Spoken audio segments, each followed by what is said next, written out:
అందరికీ జైబీ అండి. స్టేజ్ నడిపించిన పెద్దలకి, అలాగే ఈ క్రాంతినగర్ అంబేద్కర్ యువన సేవా సంఘానికి, ఇక్కడ ఇచ్చేసిన ప్రతి ఒక్కరికి కూడా నా తరఫున, విశాఖపట్నంలో ఉన్నటువంటి భీమసేన వార్ తరఫున మీ అందరికీ మరొకసారి జై భీములు మరియు 133వ అంబేద్కర్ జయంతి శుభాకాంక్షలు. ఆల్రెడీ పెద్దలందరూ మాట్లాడారు. ఒక గంట నుంచి చెప్పడానికంటూ ఏమీ లేవు. సాధారణంగా అంబేద్కర్ జయంతికి, వర్ధంతికి మనం ఆయన గురించి చెప్పుకుంటాం. అంబేద్కర్ గారు చూడగానే మనకు అనిపించేది ఏంటి? ఆయన ఒక పెద్ద కవి, విద్యావేత్త, ఆర్థిక న్యాయ కోవిదుడు. ఏమనుకుంటా ఆయన చూడగానే. అవన్నీ ఒక్క రోజులో ఆయనకి రాలేదు. ఇప్పుడు మనం చూస్తున్నాం, ఇక్కడలో ఉన్నాం. మనం డైలీ అంటే దైనందిక అంటే రోజు మనం చేసే యాక్టివిటీస్లో మనకి బోల్డెన్ వివక్షలు ఉంటాయి. మనం పనిచేస్తున్న ప్లేస్లో కానీ, మన ప్రాంతంలో కానీ, మనం ఎక్కడికైనా వెళ్ళినప్పుడు కూడా నీవు ఎవరో అని అడుగుతారు. నీ కులం ఏంటి తెలియని చెప్పి బాగానే ఉంటుంది. నీ కులం తెలిసిన తర్వాత, నీ ప్రాంతం తెలిసిన తర్వాత నీ మీద కొద్దిగా వివక్ష ఉంటుంది. కానీ అంబేద్కర్ విషయంలో అలా లేదు. ఇప్పుడు ఇంకా తగ్గింది మనకి. ఆయన చదువుతున్నప్పుడు చదవడానికి క్లాస్ రూమ్లో కూర్చోబెట్టలేదు. క్లాస్ రూమ్ బయట ఉన్నాడు. ఆయన బయట కూర్చొని చదివాడు, విన్నాడు. అలాగే పొరపాటున ఆయనకి ఏమైనా దావత్ వేస్తే ఆయన మంచినీళ్ళు తాగడానికి అతనికి ఆ రోజు అవకాశం లేదు. వచ్చి ప్యూను పైనుంచి పోయాలి. ఏదో వర్షం పడుతున్నట్టుగా లేదంటే ట్యాప్ ఇప్పినట్టుగా ప్యూను పోస్తే ఆయన తాగేవాడు. అటువంటి వివక్షలో రోజు లేచిన తర్వాత మరలా ఆయన పడుకునే వరకు తన దైనందిన జీవితంలో తన బాల్యం మొత్తం అంబేద్కర్ గారు వివక్ష వివక్ష వివక్ష అనుభవించారు. సో మనకైతే ప్రస్తుతానికి దాన్ని కంపేర్ చేసుకుంటే అంత లేదు. నేను మీ ముందు హ్యాపీగా టచ్ చేసుకొని నేను కూర్చొని ఉన్నాను. నేను ఒక బీటెక్, ఎంటెక్, పిహెచ్డీ చేశాను ఆంధ్ర యూనివర్సిటీలో. నేను అంత వివక్షను నేను అనుభవించలేదు. కానీ ఆ మహానుభావుడు ఈరోజు మనం ఎవరైతే మేధావి, ప్రపంచ మేధావి, ఆర్థికవేత్త, విద్యావేత్త, న్యాయ కోవిదుడు అనుకుంటున్నామో ఆ అంబేద్కర్ గారు అంత వివక్షను అనుభవించిన తర్వాత ఆయన మొత్తానికి స్కూలింగ్ కంప్లీట్ చేశాడు. చేసిన తర్వాత ఒక మహారాజు గారి దయ వల్ల ఆయన కొలంబియా యూనివర్సిటీకి వెళ్ళాడు. 1913లో కొలంబియా యూనివర్సిటీకి వెళ్ళి ఎంఏ డిగ్రీ చేద్దామని అక్కడికి వెళ్ళిన తర్వాత అన్న అలాంటి చెప్పాడు మన పెంటారావు అన్న లండన్లో. How are you, hello. ఇక్కడేమో చీ చీ చీ అని అసహించుకునే ప్లేసుల్లో నువ్వు ముట్టుకుంటే అంటరాని అయిపోయి, లేదా మా భోజనం అంటరాని అయిపోద్ది, మా రోడ్డు అంటరానితనం అయిపోద్ది, మాకు మైలు అయిపోతాం. నువ్వు అంటరాని వాడు కాబట్టి ఈ రోడ్డు మీద నడిస్తే ఈ ప్రాంతం అంతా, ఈ రోడ్డు అంతా మైలు అయిపోద్ది. నువ్వు క్లాస్ రూమ్ ఉంటే క్లాస్ రూమ్ అంతా మైలు అయిపోద్ది. నువ్వు బ్లాక్ బోర్డ్ దగ్గరకు వస్తే కింద ఉన్నటువంటి అన్నం బాక్సులు కానీ, బ్లాక్ బోర్డ్ కానీ మైలు అయిపోద్ది అన్నటువంటి వివక్షను చూసినటువంటి అంబేద్కర్ ఆ కొలంబియా యూనివర్సిటీకి వెళ్ళిన తర్వాత hello Ambedkar, how are you అని కౌగులించుకుంటున్నారు. ఇక్కడ కౌగులించుకోవడం గారు పక్కన ఉంటేనే అసహించుకున్నారు, దూరంగా వెళ్ళమన్నారు, మేము మైలు పడుతున్నామన్నారు. అక్కడేమో కౌగులించుకొని మమ్మల్ని హక్ చేసుకుంటుంటే అంబేద్కర్ గారికి ఒక రకమైనటువంటి ట్రాన్స్ఫర్మేషన్, ఒక ఆలోచన వచ్చింది. ఇక్కడ భారతదేశంలో, నేను పుట్టిన దేశంలో ఇంత వివక్ష, ఇంత అవమానం జరిగితే ఆయన ఎంతో ఆందోళన చెందాడు. ఈ వివక్ష వల్ల వచ్చినటువంటి ఆందోళన ఆ కొలంబియా యూనివర్సిటీకి వచ్చిన దానికి ఆలోచన వచ్చింది. సో నేను అక్కడ ఇంత వివక్ష అనుభవించాను, నా ప్రజలు కూడా ఎంతో మంది వివక్ష అనుభవిస్తున్నారు, నా తల్లిదండ్రులు కానీ, నా బంధువులు కానీ, నా చుట్టాలందరూ కూడా వివక్షను అనుభవిస్తున్నారు. ఈ కొలంబియా యూనివర్సిటీలో ఉన్నటువంటి హలో హౌ ఆర్ యూ అనే స్నేహభావం, సమానత్వం, సౌభ్రాతృత్వం నా ప్రజలకి కావాలి భారతదేశంలోని అక్కడ వచ్చింది ఆయనకి ఆలోచన. ఆ ఆలోచనని ఒక అధ్యయనం కింద తీసుకొని దాన్ని అక్షరరూప కింద మార్చుకున్నాడు బాబాసాహెబ్. దాన్ని ఆచరణలో పెట్టి ఆయన ఆ రోజు ఎంఏ పిహెచ్డి చేశాడు. ఆయన ఫస్ట్ నా దేశంలో ఉన్నటువంటి ఆర్థిక వ్యవస్థల మీద ఆలోచించి, తర్వాత నా భారతదేశంలో ఉన్నటువంటి కులాల పుట్టుక, ఆరిజిన్ ఆఫ్ క్యాస్ట్, దాని మీద ఒక ఆర్టికల్ రాసిన తర్వాత బాబాసాహెబ్ నా దేశంలో కూడా నా ప్రజలకి ఈ యొక్క స్వేచ్ఛనివ్వాలి, స్వేచ్ఛ, సమానత్వం, సౌభ్రాతృత్వం, సోదర భావం అనేది ఉండాలని ఆ రోజు అంబేద్కర్ గారు కొలంబియా యూనివర్సిటీలో తన మైండ్ని మార్చుకొని, తన ఆలోచన మార్చుకొని, తను ఆ రకంగా కష్టపడి చదివాడు. ఒట్టినే చదవలేదు. ఈరోజు నేను చేసిన పిహెచ్డి ఇంకా 100 డిగ్రీలు చేయొచ్చు, ఉపయోగం ఏంటి? ఉపయోగం లేదు. అంబేద్కర్ గారు చదివినటువంటి చదువుని ఆయన సార్థకత చేశాడు. సార్థకత ఎలా చేశాడు? ఆ రోజు కొలంబియా యూనివర్సిటీలో పడినటువంటి ఫీజుం బట్టి నా దేశ ప్రజలకి నేను న్యాయం చేయాలి. నేను న్యాయం చేయాలంటే చదువుకోవాలి. చదువుకొని నా దేశంలో నా ప్రజలకి ఏ రకంగా ఉపయోగపడాలో బాబాసాహెబ్ ఆలోచించాడు. మనం చదువుతాం, నేను చదివాను, నా ఫ్యామిలీ కోసం, నా గురించి ఆలోచిస్తున్నాను, కానీ నా సంఘం, నా ప్రజలు ఏమైపోతున్నారో నేను ఆలోచించట్లేదు. ఆ విగ్రహం చూడగానే, ఆ ఫోటో చూడగానే సాక్రిఫైస్ అనేటువంటి కనబడుతుంది. నలుగురు పిల్లలు కోల్పోయినటువంటి వ్యక్తి బాబాసాహెబ్. భార్యను కోల్పోయాడు.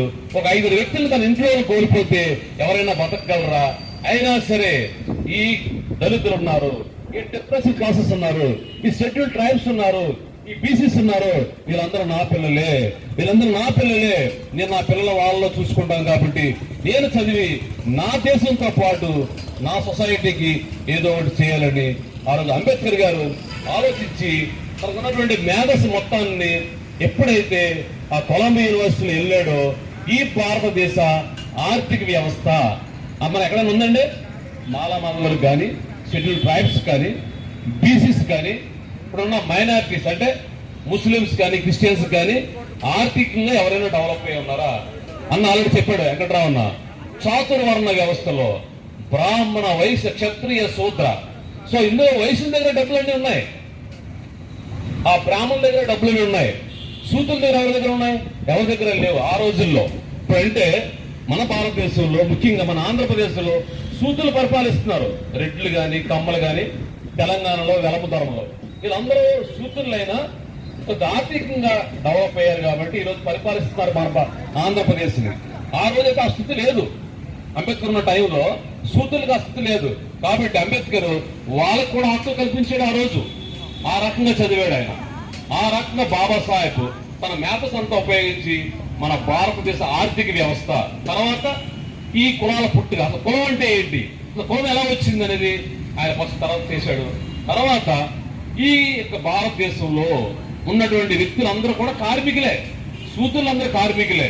వీళ్ళందరికీ ఏదైనా ఉపయోగపడాలని తన మేధస్సునంతా ఉపయోగించి తర్వాత ఇండియాకి వచ్చిన తర్వాత మళ్ళీ లండన్ వెళ్ళాడు, బారిస్టర్ లా చేశాడు, అక్కడ పిహెచ్డీ చేశాడు.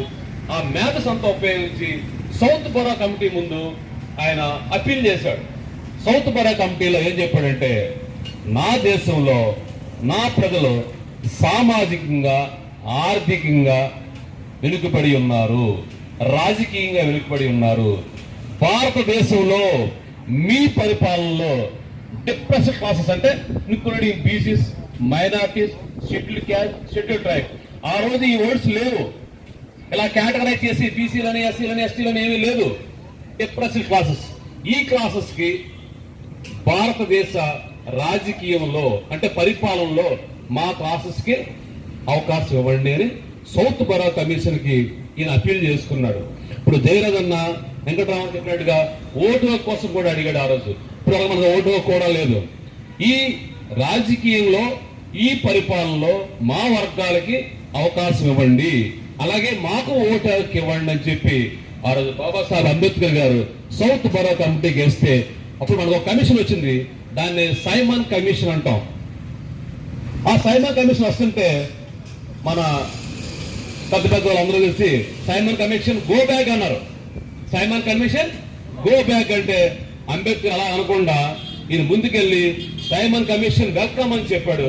వెల్కమ్ అని చెప్పి ఏదైతే సౌత్ బరా కమిటీకి చెప్పాడో అయ్యే విషయాలు సైమన్ కమిషన్ చెప్తే వాళ్ళు ఆ రోజు మనకి ఈ ఓటు హక్కుని కానీ, ఈ యొక్క రాజకీయంలో మనకున్నటువంటి పరిపాలనలో మనకు అవకాశాలు కానీ ఆ రోజు అంబేద్కర్ దయ వల్లే వచ్చింది. కన్న చెప్పాడు వెంకటరామన్న, హాస్టల్లో చదువుకున్నాం మేమని. భారతదేశంలో మొట్టమొదటిసారి అంబేద్కర్ గారు ఆయన బాంబే లెజిస్లేటివ్ మెంబర్ గా ఉన్నప్పుడు ఆ అసెంబ్లీలో అడిగాడు అన్న చెప్పిన విషయం, మా వర్గాలకి అంటే మా వీధుల్లో మా ఇళ్ల దగ్గర అవకాశాలు చదువుకోవడానికి లేవు కాబట్టి, చదువుకునే వాతావరణం అక్కడ లేదు, ఎందుకంటే మేము కార్మికులమే, మేము కష్టపడితేనే కానీ మా పొట్ట గడవదు కాబట్టి, మేము ఉంటున్నటువంటి ప్రాంతాల్లో చదువుకోవడానికి అనుభవం లేదు కాబట్టి మాకు హాస్టల్స్ కావాలని చెప్పి ఆ రోజు 1927లోనే బాబాసాహెబ్ అంబేద్కర్ గారు ఎమ్మెల్యేగా ఉన్నాడు. బాంబే లెజిస్లేచర్ లో first candidate doctor Babasaheb Ambedkar గారు. సో ఆ రకంగా కష్టపడి తన ఉన్నటువంటి మేధస్ మొత్తం అందరినీ రంగరించి మనకి ఒక రాజ్యాంగాన్ని ఇచ్చాడు. ఇప్పుడు చాలా మంది అంటుంటారు బయట, అంబేద్కర్ ఒకలే రాశారా? కాదు కదా, చాలా మంది రాశారు కదా. డాక్టింగ్ కమిటీ చైర్మన్ ఆయన రాశాడా? ఇంకా 7 ఉన్నారు కదా అని. కరెక్టే, మనం చెప్పడం ఏదైనా చెప్పొచ్చు, కానీ వాస్తవం అది కాదు. బ్రిటిష్ గవర్నమెంట్ భారతదేశానికి స్వతంత్రం ఇద్దామనుకున్నప్పుడు ఈ దేశానికి ఒక రాజ్యాంగం కావాలి, ఈ దేశానికి ఒక రాజ్యాంగం కావాలి. రాజ్యాంగం ఎందుకు తెలుసా మీ అందరికీ? ఒక దేశాన్ని ఎలా పరిపాలించాలనేది రాజ్యాంగం చెప్పుద్ది. ఒక దేశాన్ని ఎలా పరిపాలించాలి. పొరపాటుని స్వతంత్రం ఇచ్చారు ఇంకా భారతదేశానికి బ్రిటిష్ వాళ్ళు. మళ్ళీ ఎవడో రాజు పరిపాలించేవాడు, రాజేంద్ర ప్రసాద్, వెంకటరామన్న, జయరాజన్న ఎవరో పరిపాలించేవాళ్ళు. మళ్ళీ రాచరికమే వచ్చేది. బ్రిటిష్ పాలన పోయినా మళ్ళీ రాచరికమే వచ్చేది. అందుకని ఈ దేశాన్ని ఒక రిపబ్లిక్ కింద మార్చాలంటే, ఒక గణతంత్ర దేశం కింద మార్చాలంటే ఒక రాజ్యాంగం కావాలి. ఆ రాజ్యాంగం ఏం చెప్తుంది? ఈ దేశాన్ని ఎలా పరిపాలించాలి. వాటిలో 3 పాయింట్లు ఉన్నాయి. ఒకటి న్యాయ వ్యవస్థ అంటే కోర్టులు, 2 కార్యనిర్వాహక వ్యవస్థ అంటే మన ఎమ్మెల్యే కాకుండా కలెక్టర్ గారు, ఎంఆర్ఓ, మిగతా ఆఫీసర్లు, కమిషనర్లు, ఆఫీసర్లు అందరూ కూడా కార్యనిర్వాహక వ్యవస్థ. ఇంకొకటి శాసన వ్యవస్థ అంటే ఇప్పుడు మనం మాట్లాడుకున్నాం కదా, మనం ఎన్నుకుంటున్నాం ఎమ్మెల్యే, ఎంపీ, మన మున్సిపల్ కమిషనర్, మన వార్డు కార్పొరేటర్, ఇవన్నీ. సో వీళ్ళ ముగ్గురు మధ్యన సంబంధాన్ని భారత రాజ్యాంగం చెబుతుంది. ఈ 3 కార్యనిర్వాహక వ్యవస్థ అంటే మన కలెక్టర్ గారు, ఎంఆర్ఓ వీళ్ళందరూ. శాసన వ్యవస్థ ఎమ్మెల్యే, ఎంపీ, మన కార్పొరేటర్, మన మున్సిపల్ చైర్మన్ వీళ్ళందరూ. న్యాయ వ్యవస్థ జడ్జి, లాయర్లు. సో ఈ 3 వ్యవస్థల్లో సంబంధాన్ని భారత రాజ్యాంగం చెప్తుంది. అది పరిపాలన ఎలా చేయాలి అనేది భారత రాజ్యాంగం చెప్తుంది. ఇక్కడ విగ్రహం ఉంది, ఎవరికి వెళ్తే అంబేద్కర్ విగ్రహం మీరంతా చూస్తూ ఉంటారు. మీరంతా ఏమనుకుంటారు విగ్రహం చూడగానే? ఏమనుకుంటారు విగ్రహం చూడగానే? ఆ ఫోటో ఉంది కదా, ఏమనుకుంటారు? ఆయన మాకు రిజర్వేషన్ ఇచ్చాడు అనుకుంటే అంతేనా? భారత రాజ్యాంగంలో ఒక్క రిజర్వేషన్ లేదండి. భారత రాజ్యాంగంలో 395 ఆర్టికల్స్ ఉన్నాయి. ఆ పుస్తకంలో ఉన్న ఆర్టికల్స్ ఎన్ని? 395. అందులో మీకు రిజర్వేషన్ అన్నాయి 3 340 ఆర్టికల్ వీకర్ సెక్షన్స్ అంటే బ్లాక్ వర్డ్ క్లాసెస్. ఇప్పుడు బీసీలు అనుభవిస్తున్నటువంటి రిజర్వేషన్ 340 ఆర్టికల్ బట్టి, 340 అనే ఆర్టికల్ బట్టి ఇక్కడ ఉన్నటువంటి బీసీలు అందరికీ రిజర్వేషన్ దాని నుంచే వచ్చింది. ఆ రోజు డైరెక్ట్ గా ఇవ్వకపోయినా ఆ క్లాస్ వల్ల ఈ రోజు వాళ్ళు బీసీలు 27% రిజర్వేషన్ అందజేస్తున్నారు. అలాగే 341 schedule caste reservation 15%, 342 schedule tribe 7%. ఇప్పుడు మిగతా ఎంత? 395 ఆర్టికల్స్ లో 3 ఆర్టికల్స్ పోతే ఇంకెన్ని ఉంటాయి? 395లో 3 ఆర్టికల్స్ ఉన్నాయి రిజర్వేషన్ కోసం. 340, 341, 342, 46 ఏ ఆర్టికల్స్ రిజర్వేషన్ కోసం. బీసీస్, ఈబీసీస్ అంటే 340 అనేది మన బ్రదర్స్ బీసీలు, ఈడబ్ల్యూఎస్ అంటే ఓపెన్ లో బ్యాక్వర్డ్ ఉన్నటువంటి ఈడబ్ల్యూఎస్ కూడా 340, 341 schedule caste, 342 schedule tribes. And మిగతా ఇంకా ఎన్ని ఉన్నాయి ఆర్టికల్స్? 392 ఉన్నాయి. 395లో 3 ఆర్టికల్స్ పోతే 392 ఆర్టికల్స్ ఉన్నాయి. అందులో 14, 15 మహిళలకు, ఈ దేశంలో ఉన్నటువంటి మహిళలకి 2. సో 390 ఆర్టికల్స్ ఈ దేశం కోసమే ఉన్నాయి. మీరు ఎప్పుడైనా ఆలోచించారా? రిజర్వేషన్ ఒకటే కాదు, భారత రాజ్యాంగం ఈ దేశం ఎలా పరిపాలించాలి, ఈ దేశంలో ఉన్నటువంటి మనుషులకి ఏది ఉపయోగం ఏది ఉపయోగం లేదు భారత రాజ్యాంగంలో ఉంది. ఒక రిజర్వేషనే కాదు, అది మన మిగతా ప్రజలకు మనం కమ్యూనికేట్ చేయాలి. అది మనం చేయలేకపోతున్నాం. ఆడెవడో చెప్తాడు, వాడు రిజర్వేషన్ ఎంజాయ్ చేస్తూ ఉంటాడు, వాడు ఫెసిలిటీస్ అన్ని ఎంజాయ్ చేస్తుంటాడు. కానీ అంబేద్కర్ గారు చూడగానే ఏమంటాడు, ఇలా మాలామాది గారికి రెల్లోలకి రిజర్వేషన్ ఇచ్చాడంటాడు. రిజర్వేషన్ ఇచ్చింది ఒకటే ఆర్టికల్ 341 అండ్ 46 or 40 ఆర్టికల్ రెండే ఉన్నాయి ఈ షెడ్యూల్ క్యాస్ట్ ఇచ్చినటువంటి ఆర్టికల్స్. మిగతా అంతా ఈ దేశం కోసమే. అది మనం చెప్పలేకపోతున్నాం. గో బ్యాక్ అంటేనే, బ్రిటిష్ గో బ్యాక్ అంటేనే ఆ ఉద్దేశంలో దేశభక్తి కానీ, ప్రజల మధ్య సంబంధాలు కానీ, ఈ దేశ ఆర్థిక వ్యవస్థ కోసం కానీ, ఆయన రాసినటువంటి ఆర్టికల్స్ కానీ, ఆ యొక్క 395 ఆర్టికల్స్ కానీ ఎవడో పట్టించుకోడు. ఆయన చూడగానే అతను తగ్గించడం కోసం, అతను ఏంటంటే ఒక షెడ్యూల్ క్యాస్ట్ కమ్యూనిటీ వాడు కాబట్టి అతని స్టేటస్ తగ్గించడానికి, అతను చేసినటువంటి సాక్రిఫైస్ తగ్గించడానికి ఇతను రిజర్వేషన్ చేయడం అనేటువంటి ఒక అడ్డంగా చెప్పి అంబేద్కర్ గారిని అవమానం చేయడానికి వాళ్ళు ట్రై చేస్తూ ఉంటారు. ఏదో షెడ్యూల్ క్యాస్ట్ వాళ్ళుగా ఒక ఇండియన్ కింద నువ్వు దాన్ని ప్రొటెక్ట్ చేయాలి, నువ్వు వాదించాలి, ఈ విషయం వాళ్ళు చెప్పాలి. 395 ఆర్టికల్స్ లో 3 రిజర్వేషన్, మిగతా 392 ఈ దేశం కోసం రాసినటువంటి ఆర్టికల్స్ అని మీరు చెప్పాల్సినటువంటి బాధ్యత మీ అందరి మీద ఉంది. ఆ రకంగా బాబాసాహెబ్ అంబేద్కర్ గారు ఈ దేశం కోసం, ముఖ్యంగా ఈ డిప్రెషన్ ప్రాసెస్ కోసం ఆయన కష్టపడి తన జీవితాన్ని సాక్రిఫైస్ చేసి, ఆయన తన రంగుల పిల్లల్ని పోగొట్టుకొని, భార్యను పోగొట్టుకొని, ఆయన మొత్తం జీవితాన్ని నాశనం చేసుకొని ఈరోజు మన ముందు మనం అందరం చాలా హ్యాపీగా ఉన్నాం, స్వేచ్ఛగా ఉన్నాం. కానీ రేపు వచ్చే గవర్నమెంట్ ఎటువంటిదని మనం ఆలోచించుకొని దాన్ని బట్టి మీరు అందరూ ఓట్ చేసుకొని మీరు కావాల్సిన నాయకులు ఎన్నుకుంటారని కోరుకుంటూ, అలాగే నాకు ఇచ్చినటువంటి అవకాశాన్ని బట్టి మీ అందరూ మరొకసారి జై భీమ్. Thank you.